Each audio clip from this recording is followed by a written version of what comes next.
Hi friends, this is Dr. M.V. Rao.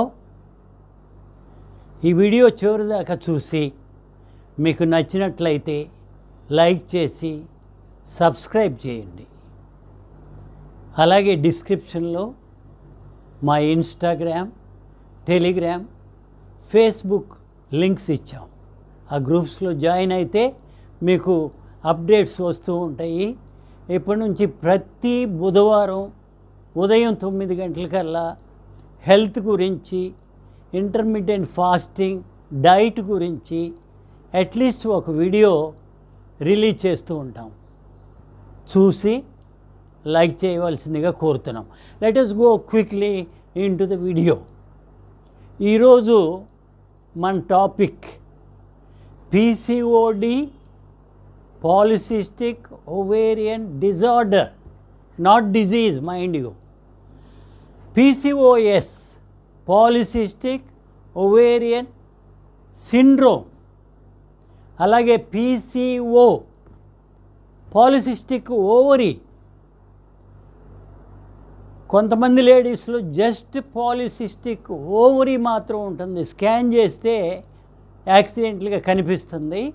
వాళ్ళకి ఏమి symptoms ఉండవు కాబట్టి వాళ్ళకి జబ్బు ఉన్నట్టు కాదు, వాళ్ళు దాన్ని ఈజీగా తీసుకోవచ్చు. అలాగే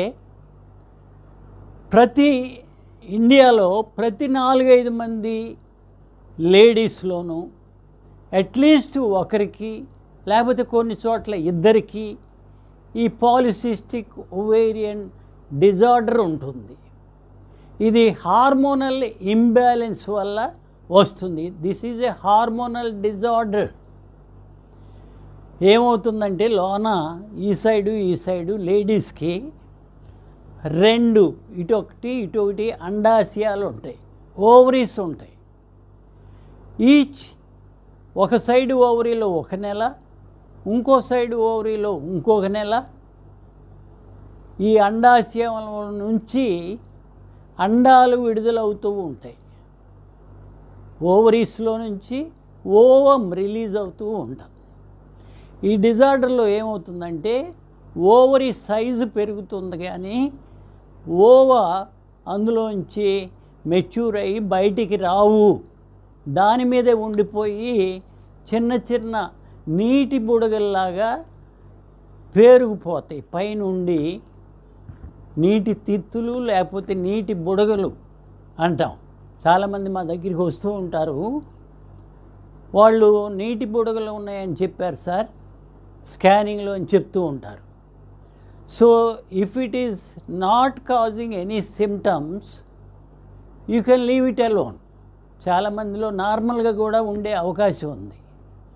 ఇది ఎందుకు వస్తుంది అంటే హార్మోనల్ డిజార్డర్ అంటే మేల్ హార్మోన్స్, ముఖ్యంగా టెస్టోస్టిరోను ఎక్కువ ఉత్పత్తి అవ్వటం వల్ల, తర్వాత ఫీమేల్ హార్మోన్స్ తగ్గటం వల్ల, మేల్ హార్మోన్స్ డామినేట్ చేయటం వల్ల ఇది వస్తూ ఉంటుంది.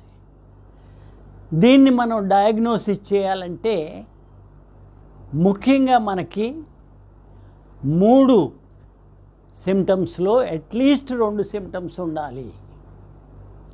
ఈ 3 సిమ్టమ్స్ ఏంటంటే బాగా గుర్తుంచుకోండి. మెన్స్ట్రువల్ ఇర్రెగ్యులారిటీస్, నెలవారీ సరిగా ఋతుక్రమం సరిగా రాకపోవడం, నెలకి 2-3 సార్లు వచ్చి బ్లీడింగ్ ఎక్కువైనా అవ్వచ్చు, నెలకి ఒకసారి కూడా 28 రోజులకు ఒకసారి కూడా రాకుండా స్కాంటీ బ్లీడింగ్ కొంచెం ఆగి వెళ్ళిపోవచ్చు, 3 నెలలకు ఒకసారి 4 నెలలకు ఒకసారి కూడా వచ్చే అవకాశం ఉంది. సో మెన్స్ట్రువల్ ఇర్రెగ్యులారిటీస్ ఉన్న, హైపర్ ఆండ్రోజినిజం, ఈ టెస్టోస్టిరోన్ ఎక్కువగా ఉండటం వల్ల హిర్సిటిజం, ఫీమేల్లో కూడా మేల్ ఫీచర్స్ వచ్చేస్తాయి. మూతి మీద, ముఖం చుట్టూ వెంట్రుకలు గడ్డం మగవాళ్ళకు వచ్చినట్టు రావటం, తర్వాత హెయిర్స్ ఫాల్ అవటం, male type of bald head రావటం, ఒళ్ళంతా వెంట్రుకలు పెరగటం ఉండవచ్చు. 3వ కండిషన్ ఏంటంటే పాలిసిస్టిక్ ఓవరీ స్కాన్లో కనిపించితే, ఈ మూడిట్లో ఏదైనా 2 సిమ్టమ్స్ కనుక ఉంటే, 2 కనిపిస్తే మాత్రమే దాన్ని మనం పాలిసిస్టిక్ ఓవరీగా గుర్తించాలి. ఇంకా కొన్ని జబ్బులు దీంతో కలిసి ఉంటాయి. హార్మోనల్ డిజార్డర్ వల్ల చాలామందికి హైపోథైరాయిడిజం, థైరాయిడ్ గ్రంథి సరిగా పనిచేయదు, దానికి థైరాక్సిన్ హార్మోన్ చాలామంది తీసుకుంటున్నారు. తర్వాత ఎడ్రినల్ గ్లాండ్స్ సరిగా పనిచేయక హైపర్ ఎడ్రినలిజం, కషింగ్ సిండ్రోమ్ అని, ఎడిసన్స్ డిజీజ్ అని, ఇక చాలా జబ్బులు, రిలేటెడ్ జబ్బులు ఉన్నాయి. వీటిల్లో ముఖ్యంగా 3 రకాలు ఉన్నాయి. Polycystic ovarian disorder, polycystic ovary syndrome. ఈ 2 కూడా ఇంటర్చేంజబుల్ వర్డ్స్, ఒకసారి ఇది ఒకసారి అది వాడుతుంటాము. పాలిసిస్టిక్ ఓవరీ డిజార్డర్లో 3 రకాలు, 3 టైప్స్ ఉన్నాయి. ఒకటి ఏంటంటే నంబర్ 1, 80%లో ఇన్సులిన్ రెసిస్టెన్స్ ఏర్పడుతుంది. ఒబేసిటీ వల్ల ఊబకాయం పెరిగిపోయి, ఫ్యాట్ పెరిగిపోయి, ఇన్సులిన్ సరిగా పనిచేయదు, ఇన్సులిన్ సెన్సిటివిటీ తగ్గిపోయి ఇన్సులిన్ రెసిస్టెన్స్ ఏర్పడుతుంది. So this is called insulin resistant polycystic ovary disorder. రెండో టైప్ ఏంటంటే లో గ్రేడ్ ఇన్ఫ్లమేషన్ ఉండి బాడీలో, ఎక్కడైనా సరే బాడీలో, బ్లడ్లో కానీ, ఓవరీస్లో కానీ, తర్వాత గర్భాశయంలో కానీ, ఎక్కడైనా సరే ఒక ఇన్ఫ్లమేషన్ తయారయ్యి, బ్యాక్టీరియల్ అవ్వచ్చు, వైరల్ అవ్వచ్చు, ఫంగల్ అవ్వచ్చు, ఏదైనా కానీ ఇన్ఫ్లమేషన్ ఉండి మనకి ఈ టైప్ ఆఫ్ డిజార్డర్ రావచ్చు. మూడో రకం ఏంటంటే ఫెమిలియల్ అండ్ జెనెటిక్. జీన్స్ వల్ల మన ఫ్యామిలీలో మదర్కి, గ్రాండ్ మదర్కి, సిస్టర్స్కి ఉంటే మనకు కూడా వచ్చే అవకాశం ఉంది. అందరిలో కాకపోయినా కొంతమందిలో. దీంట్లో ఈ హార్మోను టెస్టోస్టిరోన్ అన్నది ఓవర్ ప్రొడక్షన్ జరగటం వల్ల ఈ సిమ్టమ్స్ అన్నీ మనకు వస్తాయి. Testosterone over production, insulin resistance వల్ల ఒబేసిటీ పెరిగిపోతుంది, ఒబేసిటీ వల్ల ఇన్సులిన్ రెసిస్టెన్స్ వస్తుంది. బోత్ ఆర్ పాసిబుల్ అన్నమాట. ఇన్సులిన్ రెసిస్టెన్స్ వచ్చేవరకు ఇన్సులిన్ ఎక్కువగా సెక్రీట్ అయ్యి ప్యాంక్రియాస్లో నుంచి హైపర్ ఇన్సులినిమియా, బ్లడ్లో ఇన్సులిన్ ఎక్కువ ఉంటుంది కానీ గ్లూకోజ్ సెల్స్లోకి మాత్రం వెళ్ళదు. ఎందుకంటే ఒబేసిటీ వల్ల ఆ కీ తాళాన్ని తెరుచుకోలేక పోతుంది.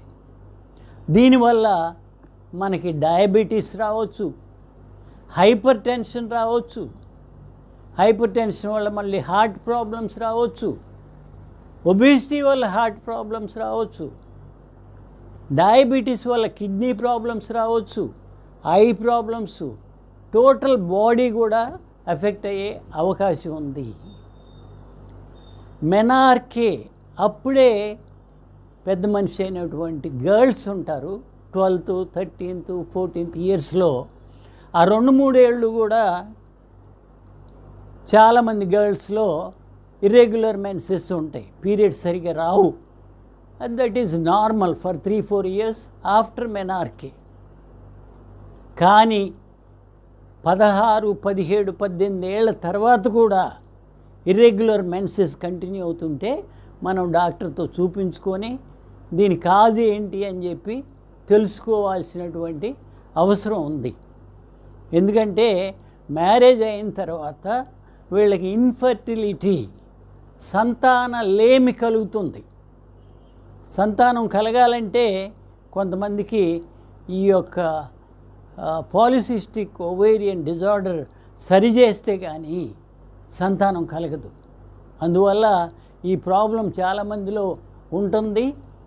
స్కూల్ పిల్లల్లో కూడా జస్ట్ 13, 14, 15 ఇయర్స్ వచ్చిన వాళ్ళలో ఈ మధ్య స్ట్రెస్ బాగా పెరిగిపోవటం వల్ల వాళ్ళు ఆడుకుంటానికి, ఇతరులతో మింగిల్ అవ్వటానికి టైం లేక, ప్లేస్ లేక 24 గంటలు ఆ యొక్క గ్యాడ్జెట్స్ తోటి, సెల్ ఫోన్ తోటి, టీవీ తోటి ఎక్కువ మిడ్ నైట్ మేల్కొనటం వల్ల మిడ్ నైట్ వరకు చాలామంది పిల్లల నుంచి ఈ polycystic ovary 13th 14th years నుంచి కూడా స్టార్ట్ అవుతుంది. దీనికి ముఖ్యమైన కారణం నో ఎక్సర్సైజ్. దీని ట్రీట్మెంటు మెయిన్గా because it is a life style disorder, మనం లైఫ్ స్టైల్ చేంజ్ చేసుకుంటానికి ప్రయత్నం చేయాలి. ఈ లైఫ్ స్టైల్ చేంజ్ చేసుకోవాలంటే ఎక్సర్సైజ్ నెంబర్ 1, నెంబర్ 2 డైట్. మనం తీసుకునే డైట్లో కొన్ని మార్పులు చేసుకోవాలి. మెయిన్గా లో carbohydrate, high protein, high fibre and moderate fat, healthy fat ఉండేట్టు చూసుకోవాలి. లో కార్బోహైడ్రేట్ ఫుడ్స్ ఎప్పుడు కూడా ప్రిఫరబుల్. మనకి highly refined foods, sugary foods తీసుకోకూడదు. మనం తినే వాటిల్లో మంచి ఫ్రూట్స్ కూడా కొన్ని ఉండాలి. తర్వాత ఒమేగా 3 ఫ్యాటీ యాసిడ్స్ కోసం ఫిష్ కానీ, తర్వాత నట్స్ అండ్ సీడ్స్ కానీ తీసుకోవచ్చు. తర్వాత గ్రీన్ లీఫీ వెజిటబుల్స్ చాలా ఇంపార్టెంట్. తోటకూర, బచ్చల కూర, ఈ యొక్క పాలకూర, ఇవి ప్లస్ క్యాబేజ్, క్యాలీఫ్లవర్, ఇవన్నీ కూడా మనకి హై ఫైబర్, లో కార్బోహైడ్రేట్ ఫుడ్స్ కింద వస్తాయి. స్వీట్లు అవి తగ్గించుకోవాలి. మరి పిల్లల టైం నుంచి కూడా చాక్లెట్, స్వీట్స్ ఎక్కువ తినటం వల్ల కూడా ఎక్కువ మందిలో, ఇండియాలో చాలామందిలో ప్రతి 4-5కి 2 ఈ జబ్బు తయారైంది. ఆ తర్వాత ఇది పోగొట్టుకుంటానికి మనకి ఇంటర్మిటెంట్ ఫాస్టింగ్, అడపాదడపా ఉపాసం, మనం చెప్పుకునేటువంటి ఉపాసం చాలా ముఖ్యం. ముఖ్యంగా 16/8 ఫాస్టింగ్. 16 hours ఫాస్టింగ్ చేస్తాము, 8 hours మాత్రమే ఈటింగ్ విండో పెట్టుకొని తింటాం. మార్నింగ్ 8 o'clock బ్రేక్ఫాస్ట్ చేస్తే, 1 గంటకి లంచ్ చేస్తే, ఈవినింగ్ 4, 5, 6 లోపల మనం డిన్నర్ ముగించేసుకుంటాం. సో ఇంటర్మిటెంట్ ఫాస్టింగ్ గురించి ఇంకో వీడియోలో ఇంతకుముందు విపులంగా చెప్పాను, చూడండి. Intermittent fasting is very useful to get rid of this polycystic ovarian disorder. దీనికి చాలా మంచి మందులు ఉన్నాయి. మీరు డాక్టర్ని కన్సల్ట్ చేస్తే, కొంతమంది అయితే హార్మోనల్ ట్రీట్మెంట్ ఇస్తున్నారు ఈ పీసీఓడికి. సంతాన ప్రాప్తి కలగటం కోసం ఫెర్టిలిటీ సెంటర్స్ కూడా తిరుగుతున్నారు కొంతమంది. క్లోమిఫిన్ సిట్రేట్ అని చెప్పి అండాన్ని రిలీజ్ చేసేటువంటి ఒక మెడిసిన్ కూడా ఉంది, అది కొన్నాళ్ళు ట్రై చేస్తున్నారు. ఆ తర్వాత లాప్రోస్కోపిక్ డ్రిల్లింగ్ ఆఫ్ ఓవరీ, చిన్న చిన్న బెజ్జాలు, ఘాట్లు పెడితే ఓవరీ మీద ఆ యొక్క ఎగ్ రిలీజ్ అవుతుంది. ఎగ్ మెచ్యూర్ అవ్వక, సరిగా రిలీజ్ అవ్వక, అండాశయంలో అండం అలా ఉండిపోవటం వల్ల ఈ యొక్క ఫెర్టిలిటీ జరగట్లా, ఫలదీకరణ జరగట్లా. సో కన్సీవ్ అవ్వాలంటే ఏదో ఒక లైఫ్ స్టైల్ ముందు చేంజ్ చేసుకోవాలి. అక్కడికి అవ్వకపోతే ఎక్సర్సైజు వీటన్నిటి వల్ల అవ్వకపోతే ఇంటర్మిటెంట్ ఫాస్టింగ్ ట్రై చేసుకోవచ్చు. ఆ తర్వాత మనకి ఫెర్టిలిటీ సెంటర్లో మ్యారేజ్ అయిన వాళ్ళు సంతాన ప్రాప్తి కోసం వెళ్ళవచ్చు. అలాగే వీటి వల్ల కూడా అవ్వకపోతే ఐవీఎఫ్ అని చేసుకోవచ్చు, ఇన్విట్రో ఫెర్టిలైజేషన్ చేయించుకోవచ్చు. జబ్బు మాత్రం డెఫినెట్గా తగ్గుతుంది, సంతాన ప్రాప్తి డెఫినెట్గా కలుగుతుంది. ఈ ఎక్కువసార్లు మనం లైఫ్ స్టైల్ మోడిఫికేషన్ తోటే ట్రీట్మెంట్ ప్రిఫర్ చేయాలి. డైట్ తోటి ఇవన్నీ కూడా చాలా వరకు సరి చేసుకునే అవకాశం ఉంది. Thank you very much.